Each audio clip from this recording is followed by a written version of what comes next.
नमस्कार, मी रंजिता माझ्या YouTube चॅनलवर तुम्हा सर्वांचे खूप खूप स्वागत करते। इथं मी वड्या बनवण्यासाठी चण्याची डाळ आणि मुगाची डाळ भिजवून घेतलेली आहे। सांडगे बनवण्यासाठी किंवा वड्या बनवण्यासाठी 3 ते 4 तास भिजवून घेतलेली आहे, वाटून घेतलेली आहे।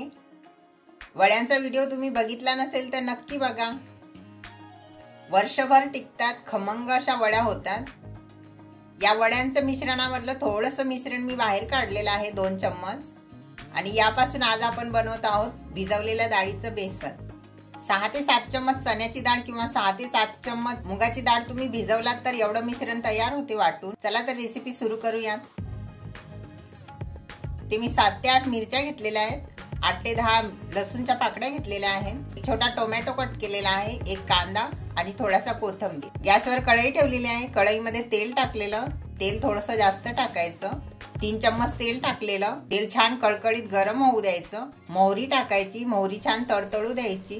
जिरं टाकायचं, जिरं छान तडतडल्यानंतर लगेचच कांदा टाकायचा।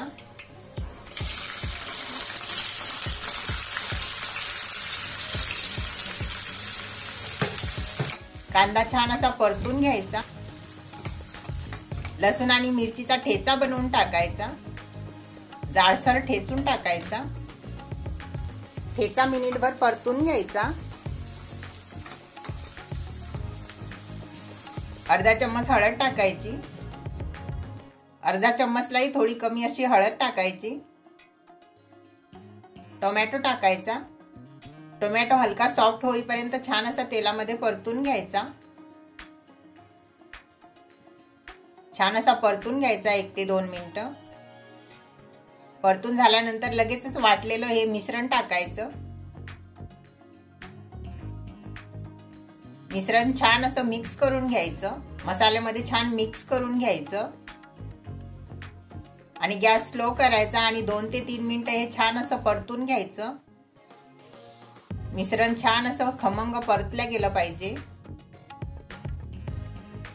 असं छान परतल्यानंतर छान टेस्ट येते बेसनाची, खूप छान असं खमंग असं खायला लागते।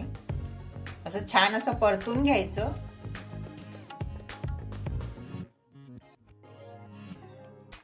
आणि पाणी आपल्याला खूप नाही टाकायचंय, अगदी अर्धा ग्लासलाही कमी पाणी टाकायचं।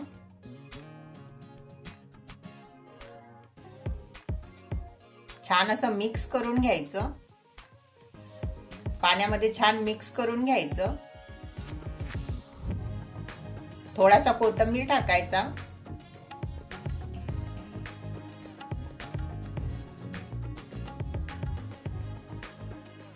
एक उकळी येईपर्यंत गॅस फास्ट ठेवायचा, नंतर गॅस स्लो करायचा आणि झाकण ठेवायचं।